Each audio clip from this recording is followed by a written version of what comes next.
about him? Yeah, I got to be honest with you, Hoodie. I watched some hockey this weekend. I was going to watch that train wreck of a NBA All-Star game.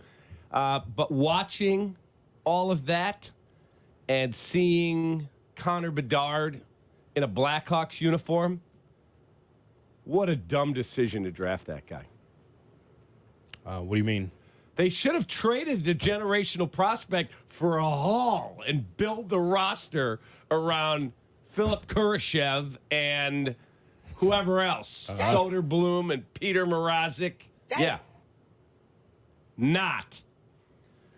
Let me just tell you something right now. Yeah. I'm watching that kid with the bird cage around his face because of the jaw. Yes. Get the big bird cage on to protect him. He gets an assist the first game back. There's a buzz. There's excitement in the building. He gets a goal in the win over the Ottawa Senators. And I said to my son, dumb decision to draft him. Dad, I love Connor Bedard, says Brett. No, we should have just built around a bunch of guys. Nobody knows who they are. Lucas Reichel and whoever else is on the roster. Seth Jones is on the roster. Right. Eh? Yeah. And the hell with taking the generational prospect. Drop down and build it with a haul of prospects and picks. Stop yourself. I'm more convinced than ever this morning. You better get your number 13 jerseys if that's the number he chooses to wear, because Caleb Williams is coming.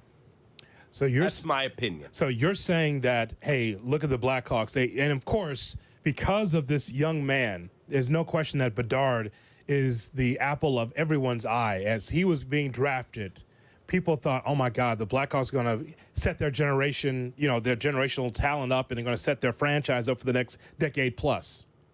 They're going to, they're going to be like, wow, you're going to get this guy. This guy will be the tip of the spear to be able to remodel and reshape and reform this Blackhawks franchise.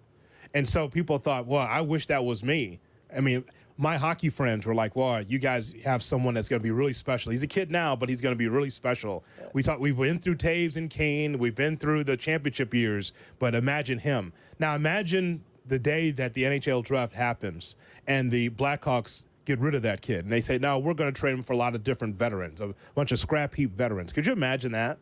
Could you imagine what the outcry would be? If Gary Bettman had come to the podium and said, Chicago Blackhawks are on the clock and we have a trade. Boo. Chicago has traded the number 1 pick to the Minnesota Wild for their 11th pick, their 2025, 2026 number 1 picks, and 2 good veterans. What are you, stupid out there? Right. You crazy? You take the best of the best. You take the star. Yep.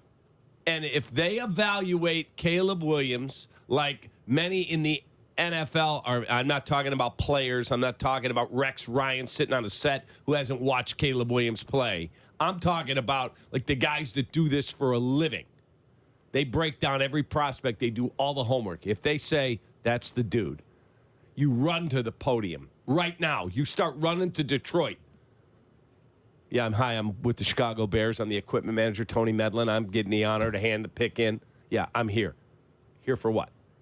The draft. Draft isn't until April 25th, sir. Yeah. That's fine. I'm waiting. I've got the card. It says Caleb Williams on it. Khalib. You do not move that kid if your homework tells you he's the guy. Yes. The Connor Bedard parallel is interesting because I know that people are listening. It's like, well, this guy is just a baby, Connor Bedard, versus Caleb Williams, who's been in college. It's the same thing because we're talking about difference-making talent on the level that they played in. Right. So that's why it's the same when you say that. The excitement level will be off the charts on draft night. Chicago Bears select Caleb Williams, quarterback, USC. And they start showing all those highlights, and you hear whoever it is, Kuiper or this one or that one going, okay, he's the best prospect I've evaluated in more than a decade at that position. And this is a great moment for the Bears. If you out there are crying still and are upset because Justin's no longer here and he won't be, then you're not a Bears fan. And that's fine. You want to be a Justin Fields fan?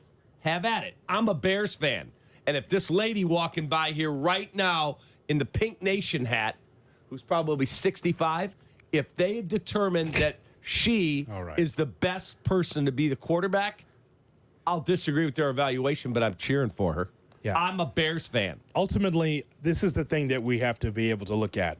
You have to determine, for you and your fandom, are you a Bears fan? Are you a Justin Fields fan? That's the question that is out there. And here's the reason why that's a question is because for those that look at Justin Fields, and I've said this many times, Cap, I understand the hue and cry from Bears fans saying, give Justin Fields a chance. I'm surprised there's not even a hashtag on Twitter by this time. Give Justin Fields a chance. Feeling like if you just supply enough talent around him that Justin Fields and the light for him would be able to come on at some point.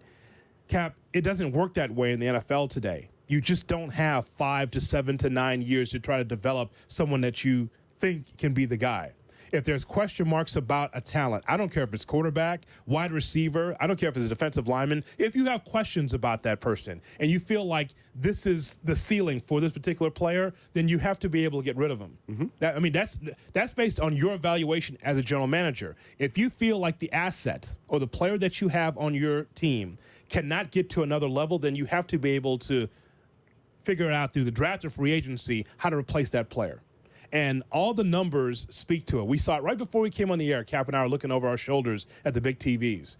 And they were talking about, guess who? Justin Fields. Yeah, it's and the guess lead what? The story Chicago on Bears. ESPN nationally every day. And what were they talking about? They went through the numbers of Justin Fields over the last 2 or 3 seasons and how he's in the 20s and a lot of the major categories that people look at for a quarterback. Correct. In the 20s.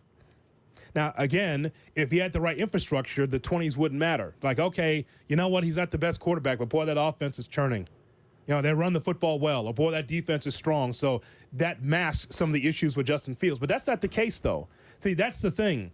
Whatever you see from Justin Fields, nothing else can help Fields. Nothing else can help the team. Because ultimately, with him being in the 20s, if the defense was stout, if the running game was great, if he was running for a bunch of touchdowns and had a good offensive line in front of him, then we'd say, you know what? He's kind of middle of the pack, but they're winning. But that's not the case with the Bears, and that's the problem. Yeah, the interesting thing is a few weeks ago when we had Albert Breer on for Monday Morning Quarterback and SI.com. He'll be on tomorrow, by the way, at 8:35. Albert said the talk at the Senior Bowl was the offense was not Getsy's fault. It was Fields. Did he not? He did say that, and I disagree with it, but go ahead.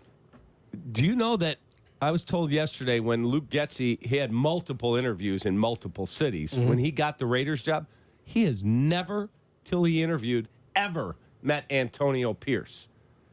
But his recommendations that he got came back A+. People are like, dude, it was not his fault in Chicago. He got everything he could out of Justin Fields. That's fine. I don't agree with that. I mean, they can have that opinion because they know that Luke Getsy is, you know, in the system. He's part of Green Bay. You saw what happened with the Chicago Bears. When you underachieve, it's on everybody. True. The idea that you're just going to push Luke Getsy to the side and say, you know what, poor Luke. Man, you went through the rigors of trying to be able to mold and shape and try to fix Justin Fields. Poor guy. Let's pick you up out of the mud and give you an offensive coordinator job. No, Cap. No. When you underachieve, it's on everybody. That's on Getsy. That's on Eberflus. That's on Fields. Agreed. That's on the offensive line. And I know that it's snappy and easy to be able to say, poor Luke Getsy. It's not on you, bud. Hey, man, let's have a beer. It's on everybody when you underachieve. You don't just push a guy to the side and just say, that's on you, Field. It's on everything when it doesn't work. Don't disagree, but the people that think it was Luke Getsy's horrible, he had multiple teams with more than one interview with the same team. It wasn't like one team said, we'll take a chance.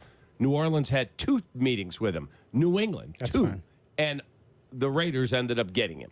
That's fine. So, but it's fine. But it's just the narrative or the thought is that poor Luke Getsy. Man, I tell you what, man. I'm so glad you're out of that Chicago thing because Justin Fields sucks. No. When you underachieve, it's something that Luke Getsy did not do. It's something that Justin Fields did not do. Yeah. It all works hand in hand. When you suck, you walk hand in hand in that suck. That's exactly what it is. Everybody does. Those 20s in the categories for Justin Fields offensively, that belongs to Luke Getsy and Eberflus and everybody in the offensive side of the football. It does. It's on everybody. Now, here's the thing. just like Luke Getsy, Justin Fields will start again in this league. Agreed. If not with the Bears, and with someone, because you always get a second Who is or that? third chance in this league. Who is that who rides in and takes a shot at him? Is it the Steelers? I keep hearing that Tomlin thinks he can reach Russell Wilson and get them on the same page. So who is it that's willing to make a move? I think those are the teams to me. It is New England. It is the Steelers. It's Atlanta. Those teams that need a quarterback that feel like we're going to give them a second chance. This is what will happen. No. Hey, Sparkles. Thanks for watching us on YouTube. You can get all our podcasts on our ESPN Chicago app, live shows. That's right. All the content you need right here. Subscribe and take that.